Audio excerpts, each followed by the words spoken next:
All right, so we were on mute here, so let's try times two. Buenos dias. Buenos dias. Good morning. Thank you for folks for letting me know. I hope you are well, staying positive, focus on what you can control. What I was saying is to jump in where you're tuning in from and the chat and use this opportunity to network and connect with one another.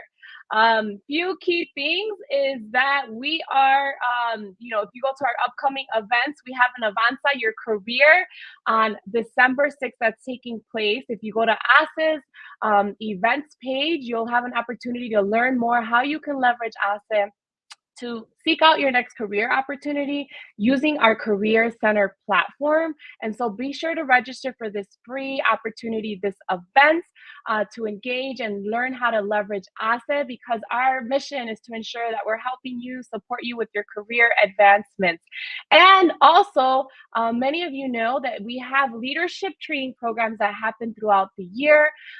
We get to graduate all of our fall cohort participants on December 11th. So it's an opportunity for you to come hear testimonials, celebrate all of the graduates that are going through our training programs this fall. And if you're interested in learning more, good opportunity to kind of hear their stories and see what you can gain from those programs.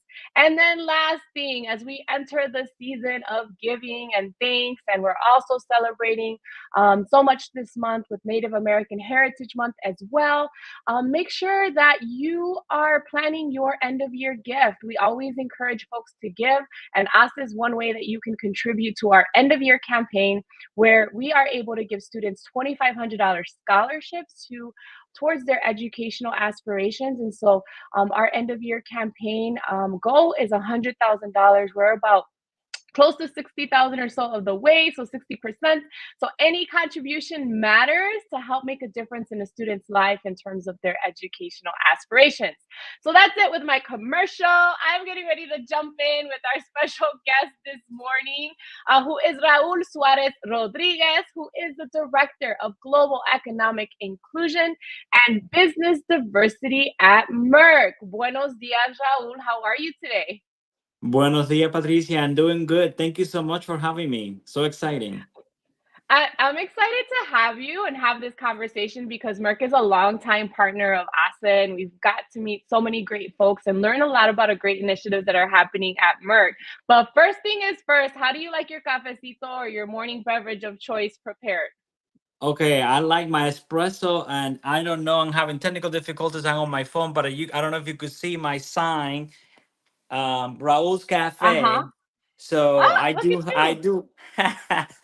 I'm a true coffee lover, so my espresso is something that I take every day, 3 times a day. Three times, and you have your own little sign. We're almost changing the name of today to Raul's Cafe instead of Cafecito con Ace, right? Nice surprise here.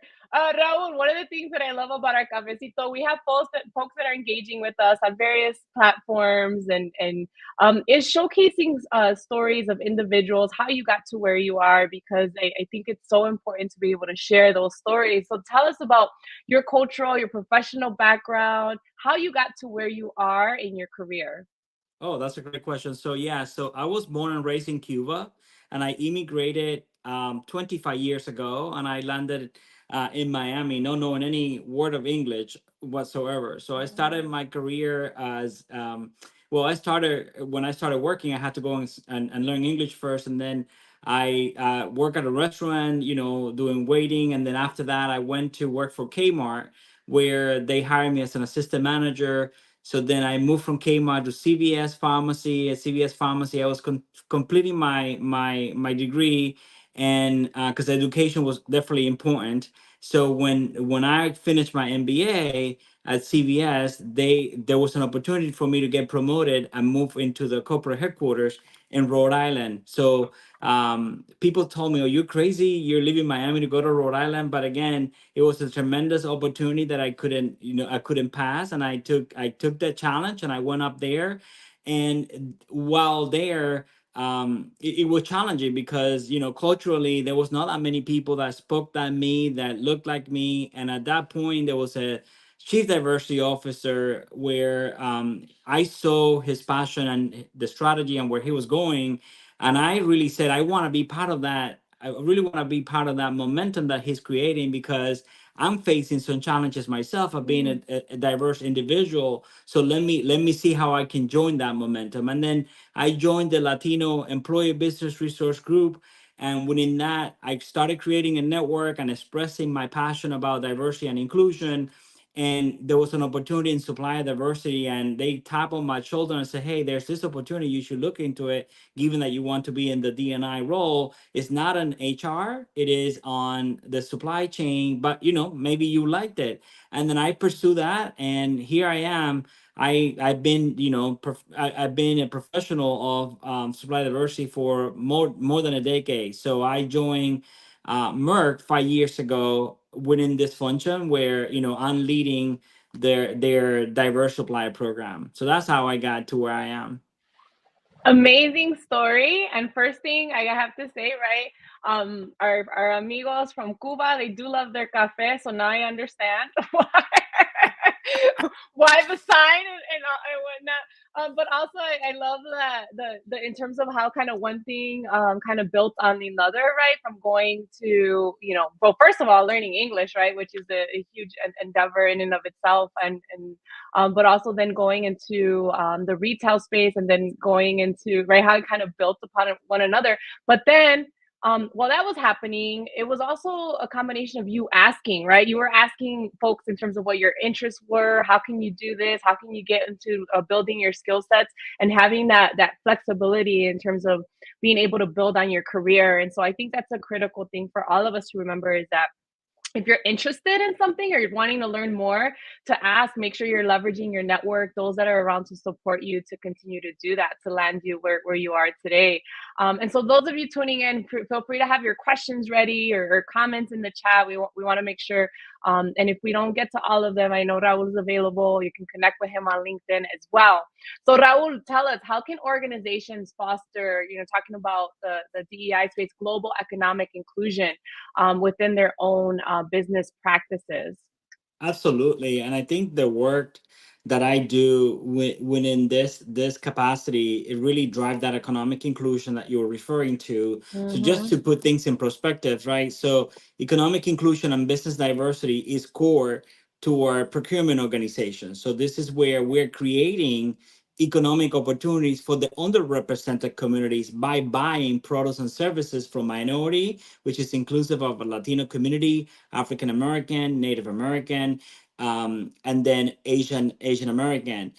LGBT suppliers, disability owned suppliers, veteran and service disabled veterans. So when we do that, we're creating that economic impact, because we know and we understand that when you work and activate the community in which you want to, right? Because we want the supply chain to represent the patients that we serve, right? With that Yeah. mindset, we're creating and we're closing you know the health inequity gaps that exist in our communities today. We know that people like us like to hire people that looks and and work and have the same type of culture. So these suppliers that we're hiring with the diversity categories that I just mentioned, they are actually closing that health equity inequity gaps that exist in the communities, because as we all know, 80% of our health decisions are coming outside the healthcare system. So 80% of the decisions are based on social determinants of health, access to education, access to insurance, mental health, and all other items that happen within the SDOH, the social determinants of health. And we had done a study a year or so ago, where we know that when we're spending over $280,000, the life expectancy in communities of colors increases by 1 year. The household income in Hispanic communities goes up to $5,000. And by doing so, now not only I can afford to send my kids to the college or university, but also I can get access to health insurance. That's how the inclusion and the economic impact that we drive by using the suppliers that we use in our supply chain. And it's just I something that have so many more questions now. I think this is fascinating. The 80% that you mentioned, Can you repeat that? Because I think that's pretty powerful, right? For us to Correct. know So that.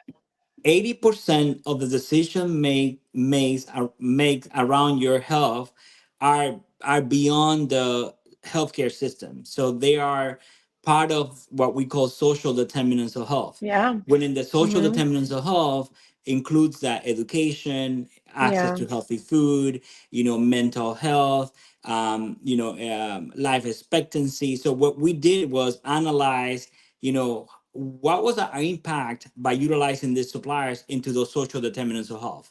And we were able to get to those statistics that I was sharing, that when we spend with a supplier that is Hispanic on more than $280,000 in a year, their household income goes up to $5,000, right? And then the ripple effect happens Mm-hmm. right after that, where now they will have access to health insurance or have access to education or so forth, so on. So So that's the impact. fascinating.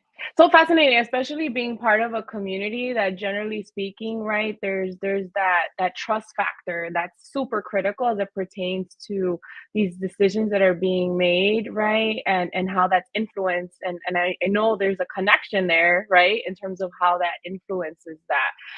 And you can share strategies in terms of how businesses can amplify diversity on a global scale. But even beyond that, if you have like a favorite example or story that you would share in terms of how you have done that, please feel free to add that on there. Absolutely, yeah. So for us here at Merck, we have been doing this work for almost 40 years. So this is Mm, nothing new to us. This is, a commitment. A commitment to D&I is our DNA. So it's part of who we are as an organization. So for us, it was important to really not only understand the impact, as I just articulated, the how we drive that health equity across the communities in which we serve. So that's part of the strategy, but also looking at the patients and see how we actually can impact the work that we do and the business that we do, right? So for instance, when we looked at diversity in clinical trials, in order for us to really get those products that are going to be improving and saving life, we really need to understand and really need to take care of everybody that we want to serve, right? So mhm, when in this work, we are not only using a supplier that is diverse because of the diversity categories, but also is helping us drive that business performance by really understanding the impact or the inclusion that it needs to happen, especially in clinical trials. So that's one of the examples that I can give you. But also, it is a journey, and it has taken us a lot of time, right? So we started by having a small fair in New Jersey, where our headquarters are, and we saw the value there, and everything started from that point. And then in 2012, we started going outside the United States, because again, we're a global company. And then in 2015, we became globally. So the strategy was, we saw the value, but we need to take baby steps in a way, right, in order for us to really activate this work around the globe. So that part of the strategy is to make sure that we're not only looking at the US, but also looking outside the United States, and help that drive that economic impact, not only here in the States, but also outside the United States. So fascinating, so fascinating. Well, so we know we got a few minutes left before we have to wrap up. But those of you that are engaging in the chat would love to hear any questions or comments that you have. And again, making sure that we can continue the conversation on this critical topic that's so important. And I think we all have our own stories in terms of how our families, ourselves, have been impacted, or how we perceive, the health, systems in terms of trust. And I think one of the things that you just mentioned is making sure that in clinical trials that we are represented, right? And that's huge for us to ensure that we are moving the needle and ensuring our communities are getting equitable health care, health solutions, right, and whatnot. And so my last, well, not my last, but I think one of the questions is, in terms of the context for global economic inclusion, how does business diversity contribute to, right, the sustainable and equitable growth? Well, yes, and I think it goes to things that we already talked about in terms of how we're driving that economic impact. Hmm. To put it in another context, right? Because we talked about health equity within the previous Yeah. data points that I share, but when I looked at the jobs being created by these suppliers in the community, that's another way that we could see how we are creating healthy outcomes, healthy and equitable outcomes in our patients, our communities, and in our business. So one metric that we also use is number of jobs that are being created by the suppliers that we're doing business with. So I can give you another stats, like for every $1 million that we spend with our diverse suppliers, they're creating and supporting and sustaining 13 jobs in their Mm. communities. At the same time, the same $1 million is actually generating a $2.1 million in economic impact. So for us, that's how we really measure and track how we're really driving that equitable and growth in in the communities in which we operate. So I'm proud to say that in 2022, our company spent $2.9 billion globally with these diverse suppliers, in the work that we do.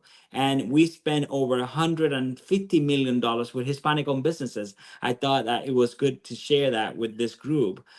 So we do a good amount of work with some of our Hispanic owned businesses here, Merck. Yeah, that's great. I know we've got a lot of comments coming through in terms of from my colleague Roger. You see that on the screen. In terms of working with suppliers who support DEI initiatives makes a huge difference, right? And so the economic vitality. We have an alum, Juana, as well, who is a healthcare. She's in the space for many years. Economic vitality and optimal health go hand in hand, and your zip code is a big predictor of your health. And that, I feel like you have something to say on that. Raul. Absolutely, and I'm glad she brought that up because that's how we went down to do the study, right? So we went to the SIG code level to really understand that impact and how we were closing that, equity gap that existed in those communities. That's how we got to really understand the impact that we were driving by utilizing that SIG code information. Indeed, the SIG code would determine your health. Yeah, for sure, absolutely. What okay, I think we have one question that from Patricia Castañeda. As someone who has a face that is client facing, how can I best support my company's DEI initiatives and supplier diversity? Great I think, question. yeah, that's a great question. I think it's just engaging, right? Because if you think about the work that we do, I mean, your company may not be global, but for us, it's important to think global because we want to make sure that everybody is included. Another thing is just like helping solve problems and sourcing relationship, meaning you could be an active member even though you are not in the supply diversity team to really advocate and influence on behalf of the communities of these diverse suppliers. Meaning there's a lot of events that we participate. You should be able to actually attend some of those events to really learn how this gets executed in the community, but also learn on how you could actually influence internally on the amount of work that is given to the suppliers. It's championing the work, right? It's also, if you have a capacity in which you're buying products and services, is making sure that you're leveraging the suppliers that are available and approved in your company to really put them forward for any potential opportunities, right? So I would say meet, mentor, and measure. So meet the suppliers, right? Try to be a mentor for the suppliers as well. Suppliers sometimes, when dealing with Fortune 500 companies, it's a lot of challenges that they face because we have a lot of requirements. Just serving as a mentor is really important because that's how you lift up the community, by really building that pipeline and helping them grow, and then I measuring love the that. impact. Meet, mentor, and measure. The three M's there. M3. Raul, last thing, because we have to wrap up, and folks, please continue to engage in the chat. This video will remain here. What are you most hopeful or a positive story that gives you hope? Hopefully to get to close the gap that exists today in our communities by continuing to do this work, making sure that everybody has equity, right? Because there's difference between equitable and equity, equality and equity. So as everybody, we could remove the fences that would allow us all to really enjoy the view. Love that. Love that, Raul. Love that definition, the way that you define that. Thank you for being such an inspiration for the work that you do, for sharing your story with us today, and to all of you joining in. Hasta la próxima. Enjoy your Thanksgiving holiday. Thank you. Thank you. Bye bye. Bye.